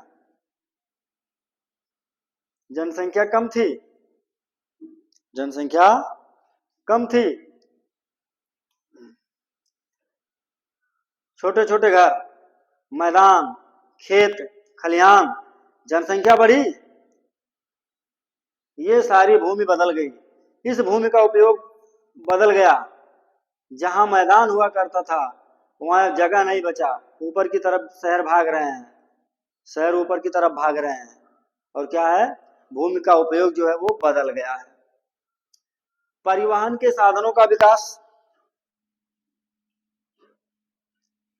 भूमि के उपयोग को ये भी प्रभावित करते हैं, निर्धारित करते हैं। अगर परिवहन का विकास है, अगर रेलवे का विकास है, तो दूर दराज के क्षेत्रों तक आसान आवागमन या पहुंच हो सकती है। और जब दूर दराज के इलाकों में आसान पहुंच हो जाएगी तो उन क्षेत्रों के विकास कार्यों को करना आसानी हो जाएगा। तमाम दुर्गम इलाके हैं जहां पर परिवहन पहुंच रहा है, वहां आवश्यकता की वस्तुएं लेके जा रहा है, वहां के लोगों को एक जगह से दूसरे जगह पर लेके जा रहा है। इससे क्या है, विकास कार्य सुचारू ढंग से चल रहे हैं। तो परिवहन के साधन का जो विकास है ये भी आर्थिक एवं सामाजिक विकास के अंतर्गत आता है, जिससे भूमि के उपयोग को निर्धारित किया जाता है। अंग्रेजों को ही ले लो, हमारे यहाँ रेलवे का जो विकास अंग्रेजों ने इसीलिए किया था कि दूर दराज के क्षेत्रों से लकड़ी है, कपड़े हैं या कपास है या नील है, इसको ढो ढोकर ले जाया जाएगा। अगर रेलवे ना लगाते तो कहाँ से ढो के ले जा पाते। तो रेलवे का विकास इसीलिए किया था अंग्रेजों ने। तो परिवहन के साधनों का विकास भी भूमि उपयोग को निर्धारित करता है। आइए आगे बढ़ लेते हैं। भारत में भूमि उपयोग का प्रारूप कैसे होता है? भारत में भू उपयोग का निर्धारण मुख्य रूप से दो कारकों द्वारा होता है। एक भौतिक कारक होता है, एक मानवीय कारक होता है। भौतिक कारकों में भू आकृति, जलवायु और मृदा के प्रकार। भू आकृति, भू आकृति का मतलब ये होता है, छोटा सा इंडिया बना लेता हूं फिर से, आप लोग समझिएगा, टाइम दीजिएगा। टाइम नहीं देंगे तो फिर आपके लिए दिक्कत हो सकता है ना, कोशिश करिए। देखिए भू आकृति, यहां पर अगर पर्वत है, यहां पर आप बसने नहीं जाओगे, यहां पर कोई मार्केट, कोई विद्यालय नहीं खोलोगे, कोई हॉस्पिटल बना के नहीं बैठोगे, कोई रेस्टोरेंट खोल के नहीं बैठोगे, है ना। भू आकृति निर्धारित करती है क्या होना चाहिए यहां। जैसे मैदान ये निर्धारित कर दिया कि भाई जनसंख्या यहां रह सकती है, बस सकती है। यहाँ पठारी एरिया है, यहाँ ये निर्धारण हो गया कि खनिज निकालिए, यहाँ से ज्यादा खनिज ले लीजिए। रेगिस्तान है, यहाँ कहा गया यहाँ कोई नहीं बसेगा, धूल भरी आंधी उड़ती है। वन, वनों में निर्धारण हो गया कि भाई यहाँ से आप वन उत्पाद ले सकते हैं, वो भी सरकार के नियंत्रण में, ऐसा नहीं अनियंत्रित तरीके से कि कोई कुछ चोरी करके। इसके अलावा जलवायु, जलवायु भी निर्धारित करती है। जहां पर फेवरेबल जलवायु रहेगी, उचित जलवायु कंडीशन रहेगी, वहां पर आप बसोगे। जहां पर जिस तरह की जलवायु रहेगी वहां पर उसी तरह की खेती करोगे। अब उत्तर प्रदेश में चाय की खेती नहीं कर पाओगे, या पठारों पे आप धान की खेती नहीं कर पाओगे। तो जलवायु भी निर्धारित करता है कि भूमि का उपयोग किस तरह से करोगे। यह बहुत ज्यादा ठंडा रहेगा जगह, तो वहां ज्यादा जनसंख्या बसने नहीं जाएगी। लद्दाख में ठंडे रेगिस्तान में बहुत लोग नहीं बसेंगे, कम रहेगी जनसंख्या। या अरुणाचल प्रदेश के दुर्गम इलाकों में, यहाँ पर बड़ा बीहड़ है, जंगल है, यहां पर ज्यादा जनसंख्या नहीं बसेगी। तो जलवायु भी एक कारक होती है कि भूमि का उपयोग निर्धारित करेगी। या मृदा का प्रकार है, मृदा यानी मिट्टी, मिट्टी अगर उपजाऊ है तो ऑटोमेटिक जनसंख्या वहां ज्यादा बसेगी। मिट्टी अगर अनुपजाऊ है, पठार वाला या रेगिस्तान वाला, तो जाहिर सी बात है जनसंख्या नहीं बसेगी। कह दिया जाए आपको जाओ रेगिस्तान में घर बना के रहो, नहीं तैयार होगे। मैदान में कहा जाए जहां पानी मिल रहा है, जहां सड़कें हैं, जहां शहर हैं, जहां खेती अच्छी होती है, जहां पानी की उपलब्धता है, यहाँ तुरंत हर कोई कहेगा हाँ ठीक है रहेंगे। यही सब रीजन है कि मैदानों में जनसंख्या ज्यादा निवास करती है। मानवीय कारक क्या है? जनसंख्या का घनत्व, प्रति वर्ग किलोमीटर में निवास करने वाली जो जनसंख्या होती है वही क्या होती है, जनसंख्या का घनत्व कहलाती है। इस समय बंगाल बिहार वाली जो जनसंख्या घनत्व है वो काफी ज्यादा है ना। तो जनसंख्या घनत्व, जनसंख्या ज्यादा हो गई वो भी भूमि उपयोग को निर्धारित करवाएगी कि ज्यादा जनसंख्या है तो भूमि पर ज्यादा बिल्डिंग बनाओ, ज्यादा हॉस्पिटल बनाओ, ज्यादा रोड बनाओ। प्रौद्योगिकी क्षमता यानी टेक्नोलॉजिकल जो एबिलिटी है, ये भी निर्धारित करती है कि भूमि का उपयोग कैसे करोगे। जहां पहले हमारे यहाँ कृषि योग्य भूमियां कम थी, खेती करने योग्य भूमियां जहां कम थी, अब जब टेक्नोलॉजी आ गया, ट्रैक्टर आ गया, हार्वेस्टर आ गया, कंबाइन आ गया, बहुत कुछ चीजें आ गई, थ्रेसर आ गया, और जो कंप्यूटराइज्ड जो लेवलर आ गया खेत को बराबर करने वाला, ये सारी चीजें, ये सारी टेक्नोलॉजी आ गई। इसके अलावा बहुत कुछ आ गया, रासायनिक खाद आ गई, और भी चीजें आ गई। ये भी तो निर्धारित कर दी कि अब कम उपजाऊ वाली भूमि को भी उपजाऊ बना के उसको भी खेती कर लें, जो परती भूमि पड़ी रहती थी उसको भी यूज कर लें। तो प्रौद्योगिक क्षमता भी क्या करती है, भूमि उपयोग को बढ़ावा देती है। इसके अलावा संस्कृति और परंपराएं, संस्कृति यानी कि जो पुराने रीति रिवाज हैं और जो परंपराएं हैं, ये भी निर्धारित करते हैं कि भूमि का उपयोग कैसे किया जाएगा, कहां पर पवित्र जंगल रहेगा, कहां की पेड़ों को नहीं काटा जाएगा, या कुछ परिवार आदिवासियों में रहते हैं कि जंगल से भाई बड़ा लगाव रहता है, तो वहां पर पूजा पाठ ही करेंगे, आखेट करेंगे या जंगली उत्पादों को प्राप्त करेंगे और कुछ नहीं करेंगे, ना कि पेड़ काट के खेती करना शुरू कर देंगे। तो इससे भी क्या है, भूमि का उपयोग निर्धारित किया जाता है। फिर बढ़ते हैं भारत में भू उपयोग। आइए और अच्छे समझें।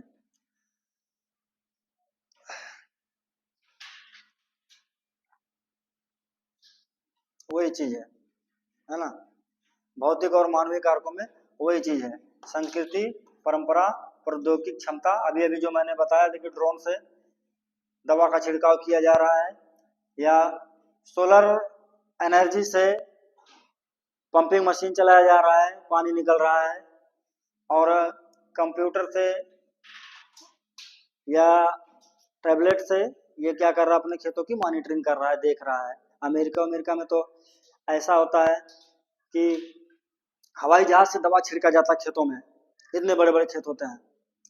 या फिर एक किसान जो होता है वो अपने फार्म हाउस पर अपने रूम में बैठे बैठे देख लेता है कि खेत के किस कोने में किस पेड़ के पास कीड़े लग रहे हैं या चूहे काट रहे हैं या क्या दिक्कत है ना।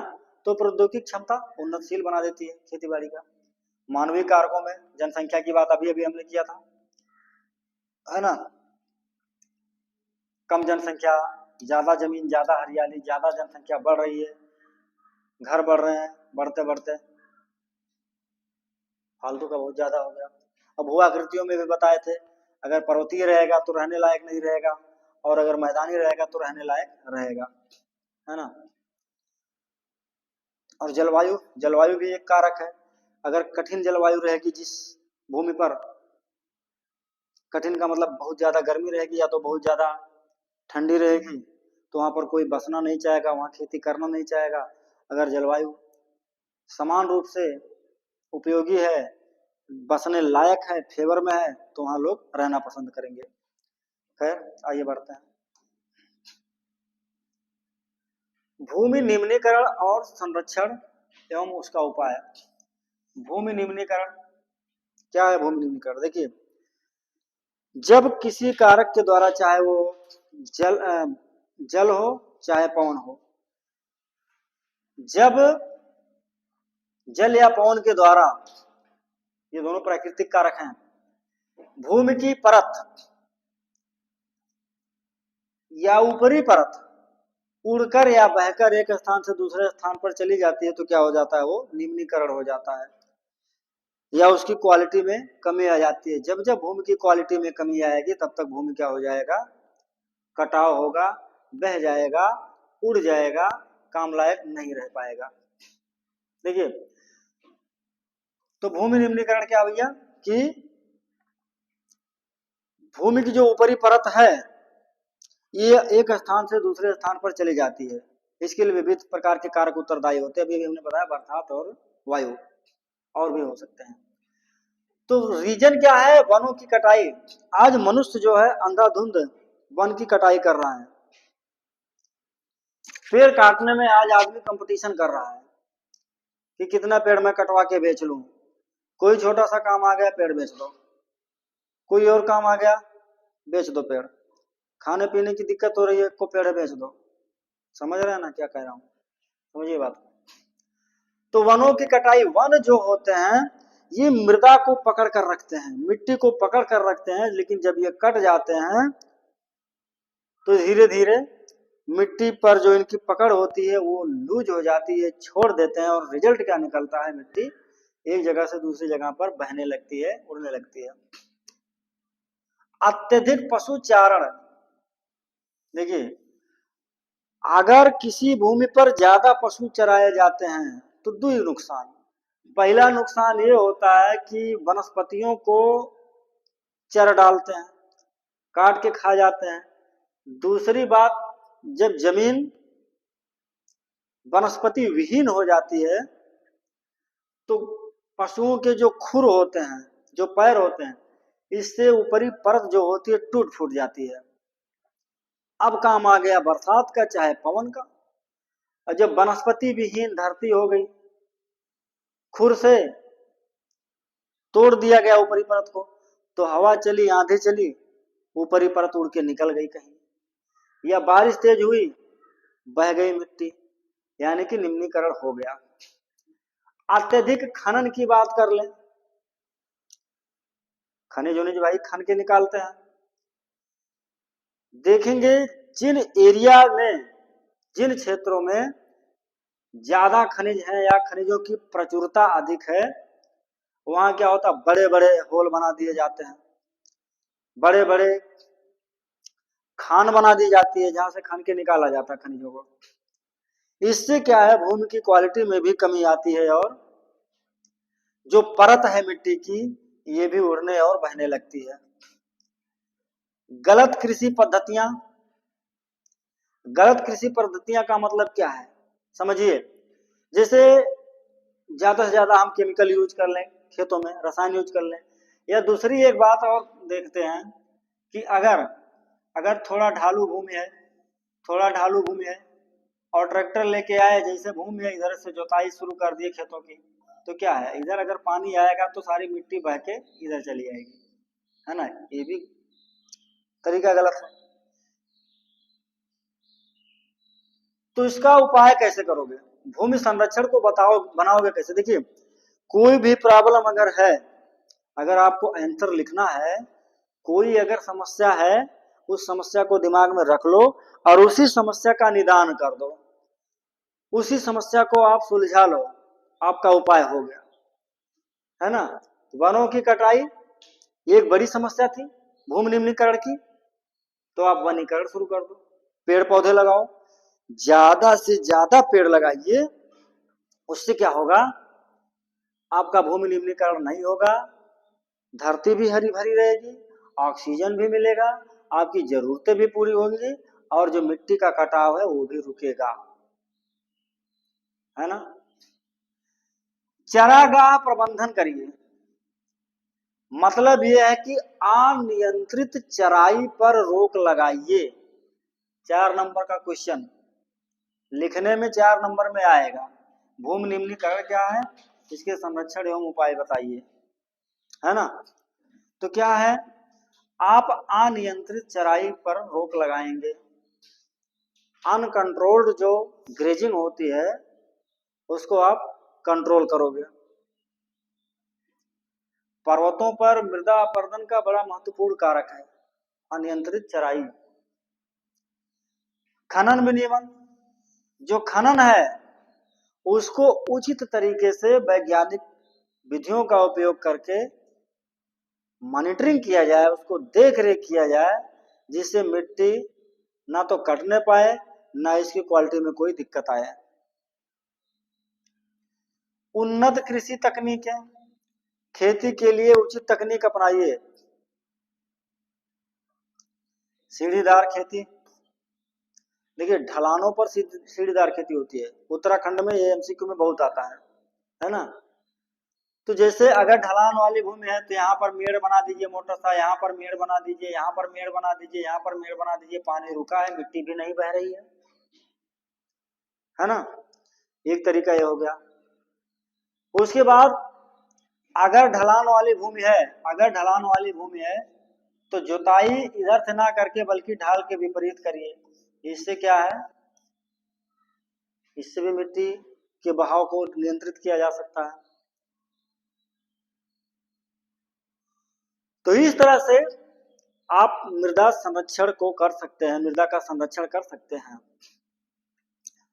बढ़ते हैं अगले हेडिंग की ओर।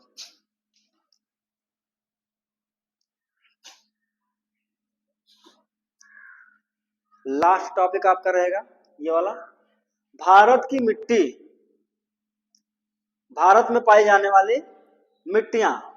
देखिए भारत ऐसा देश है जहां पर लगभग हर प्रकार का मौसम देखने को पाओगे और मिट्टी भी आप लगभग हर तरह की देखने को पा जाओगे, है ना। तो चलो देख लेते हैं भारत की मिट्टी। भारत में कई प्रकार की मिट्टियां पाई जाती हैं, जैसे पर्वतीय और वन मिट्टी। देखिए अगर पर्वतीय मिट्टी, ये आता है 6 नंबर का, आता है कि भारत में पाई जाने वाली मिट्टियों का वर्णन करो। मिट्टियों का वर्णन करो तो समझे रहोगे, एक बार पढ़ लोगे लिख ले जाओगे। तो पहली मिट्टी है पर्वतीय और वन मिट्टी। जब पर्वतीय मिट्टी है तो वही पर्वत पर रहेगी, सीधी सी बात है। और पर्वत कहाँ है, हिमालय क्षेत्र में पर्वत है, और इधर मेघालय अरुणाचल साइड में पर्वत है, तो जाहिर सी बात है पर्वत वहीं मिलेगा, पर्वतीय मिट्टी। तो ये आपकी पर्वतीय मिट्टी है ना। यहाँ पर आपकी पर्वतीय मिट्टी है जो कि पर्वतों पर पाई जाती है। यहाँ पर पौधे चीड़, देवदार आदि के प्लांट पाए जाते हैं, प्लस जंगली जीव जंतु भी यहाँ पर पाए जाते हैं पर्वतीय मिट्टी पे। राज्यों की बात कर लें, जेके जम्मू कश्मीर, अब तो लद्दाख हो गया है ना, अब लद्दाख इधर हो गया, इधर जम्मू कश्मीर हो गया। उसके बाद एचपी यानी कि हिमाचल प्रदेश, यूके यानी कि उत्तराखंड, एसके कर देते हैं, सिक्किम हो गया, अरुणाचल हो गया, अरुणाचल हो गया, है ना। फिर मेघालय, मेघालय ये वाला पार्ट, त्रिपुरा, ये मिजोरम, मणिपुर, नागालैंड, ठीक है। देखिए क्या है, पर्वतीय मिट्टी यही पाई जाती है ना। आइए बात कर लेते हैं जलोढ़ मिट्टी की।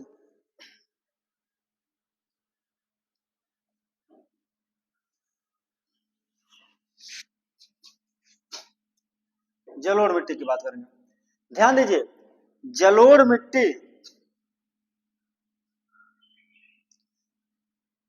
जो कि हमारे देश में नदियों के बाढ़ के द्वारा या नदियों के बाढ़ द्वारा लाई गई मिट्टियों से इस मिट्टी का निर्माण हुआ है।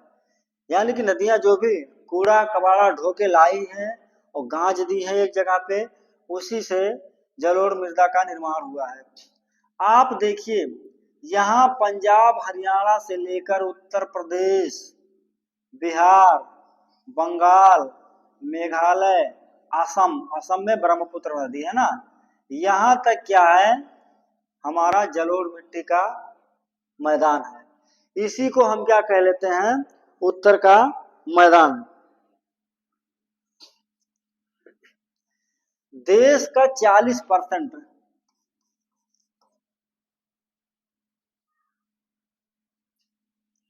40%। जलोढ़ मिट्टी की बात कर रहे हैं, मैदान की बात नहीं कर रहे हैं, तो 43% है, याद रखना। 40% पार्ट पर क्या है, जलोढ़ मिट्टी। इसको क्या कहते हैं, कांप मिट्टी भी कहते हैं, कांप, कछारी भी कहते हैं, है ना।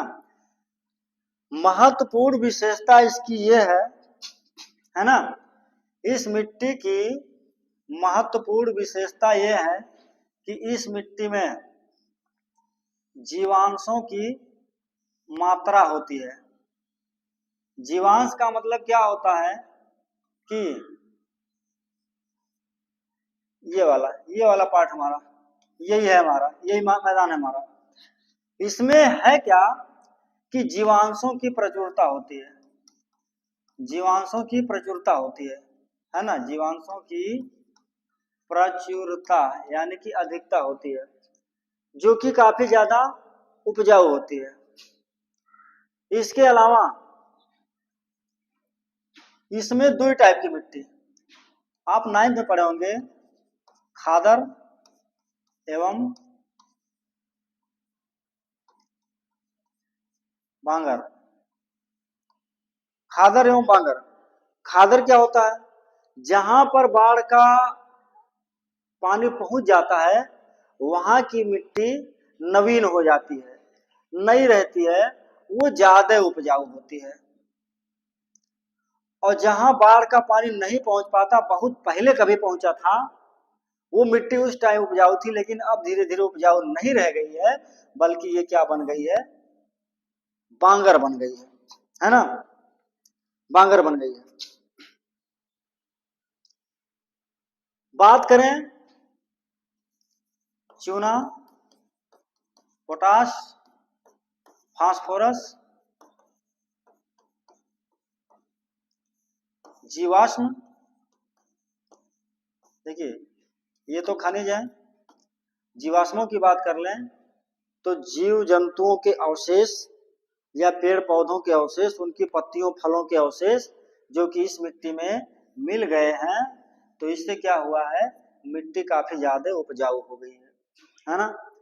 किन राज्यों में पाई जाती है, अभी हमने बताया, उत्तर प्रदेश, हरियाणा, पंजाब, बिहार, पश्चिम बंगाल, असम आदि क्षेत्रों में ये मिट्टी पाई जाती है।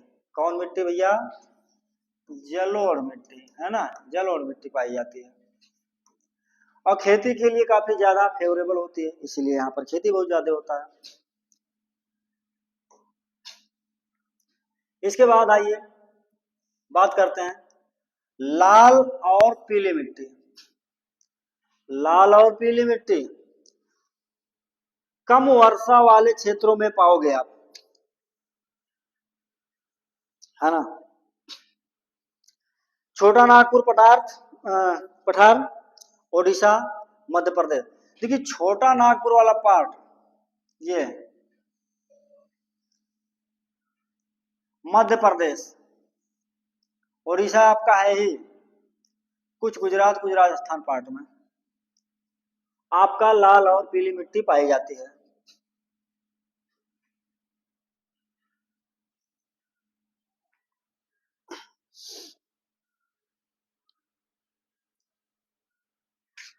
लाल पीली मिट्टी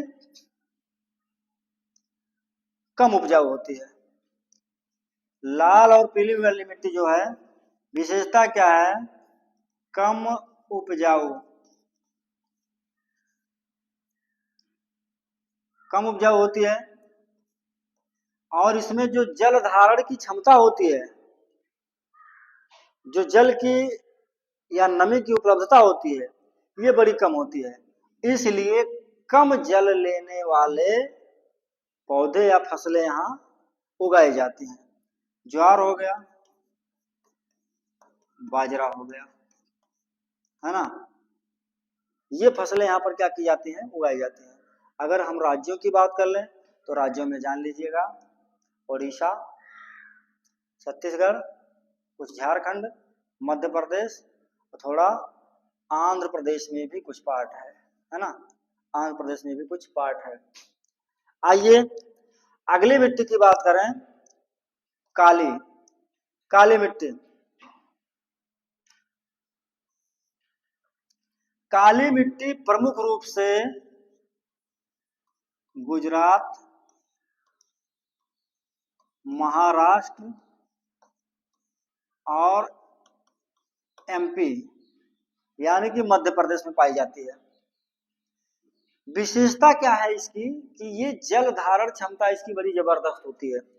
काली मिट्टी की नमी धारण करने की क्षमता बड़ी जबरदस्त होती है।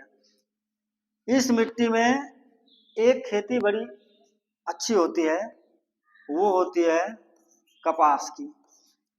इसीलिए इसको कपास की काली मिट्टी भी कहा जाता है। कपास की काली मिट्टी भी कहा जाता है।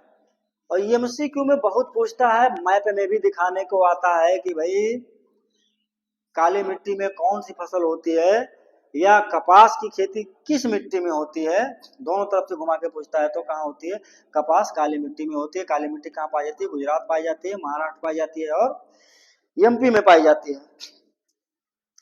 मैग्नीशियम,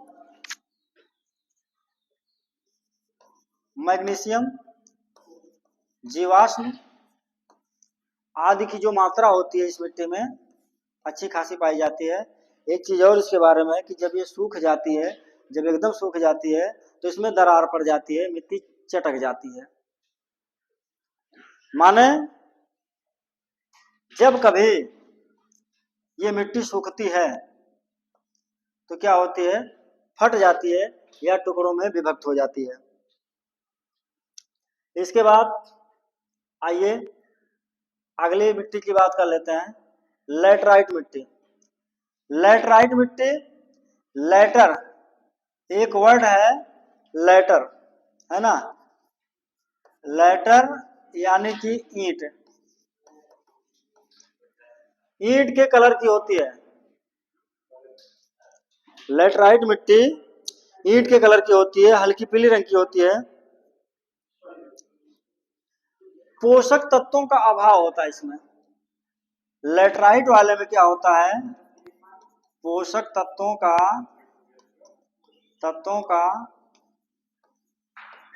अभाव होता है। इस मिट्टी में एल्यूमिनियम, मैग्नीशियम है ना, एल्यूमिनियम हो गया, मैग्नीशियम हो गया, ये कुछ मात्रा में पाए जाते हैं।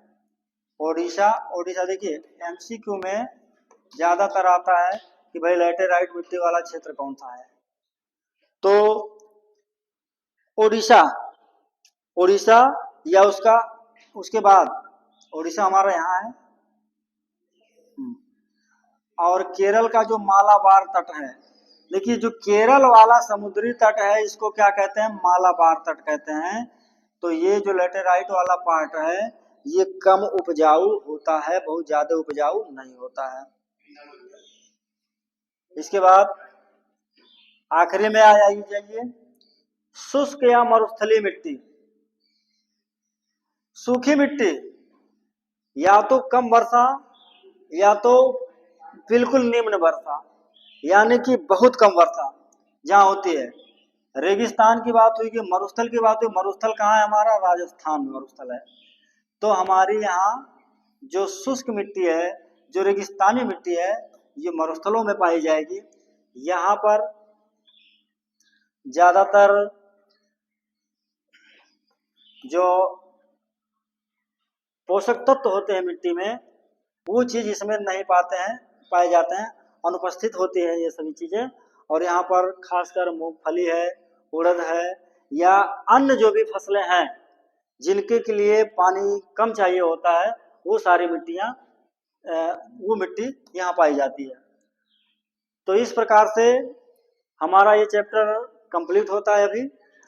इसके बाद अगले वीडियो में हम आएंगे, पुनः आएंगे और आप सभी लोगों को जो इम्पोर्टेंट एमसीक्यू क्वेश्चन है, जो बोर्ड में बिल्कुल आ सकने वाले क्वेश्चन है, उन प्रश्नों का हम लोग क्या करेंगे, प्रैक्टिस सेट करवाएंगे आप लोगों को, और उससे आप लोगों को काफी लाभ मिलेगा। तो बने रहिएगा, अगले वीडियो का इंतजार करिएगा। धन्यवाद।